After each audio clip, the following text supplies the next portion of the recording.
41 მილიონი ლარი პრემიებზე ირაკლი სესიაშვილი თავდაცვის სამინისტროში 2009 წლიდან 2012 წლამდე განხორციელებულ საეჭვო ფინანსურ ოპერაციებზე საუბრობს. კონკრეტულად რა ციფრები მოყავს პარლამენტის თავდაცვისა და უსაფრთხოების კომიტეტის თავმჯდომარეს და რომელ ყოფილ მაღალჩინოსნებს ამხელს ის.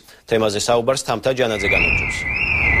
ფულადი ჯილდო, იარაღი და ავტომანქანები მათ მთლიანი ღირებულება 41,44059 ლარია. თავდაცვისა და უსაფრთხოების კომიტეტის თავმჯდომარის ირაკლი სესიაშვილის ინფორმაციით, თავდაცვის სამინისტრო 2009-2012 წლებში გასცა თანამშრომლებზე თუ მისადმი ლოიალურად განწყობილ ადამიანებზე მილიონობით თანხა და ასევე ძვირადღირებული საჩუქრები. ირაკლი სესიაშვილმა ასევე წარმოადგინა კადრები, საიდანაც ჩანს, თუ როგორ პირობებში უხდებოდათ მუშაობა თავდაცვის სამინისტროს მაღალჩინოსნებს იმ ფონზე, როდესაც სესიაშვილის თქმით, ჯარისკაცები საკმაოდ რთულ პირობებში იმყოფებოდნენ.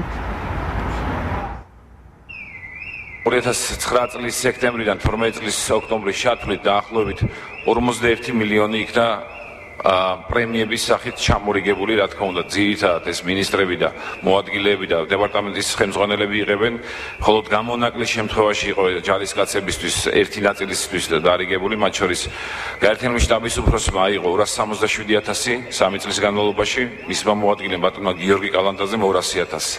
ცით მე სიმართლე გითხრათ, ნამდვილად არ ვარ წინააღმდეგი, რომ გენერალიტეტმა პრემია იყოს, მაგრამ როდესაც ხარ მეთაური და ხედავ იმ გაუსაძლის პირობებს, სადაც მართლაც არსებობს რისკი, რომ შენობები ჩამოიგრეს და თავზე დაემხოს და ამ ხელა პრემიებს ირიგებ, აი ეს არის სწორედ უპასუხისმგებლობა.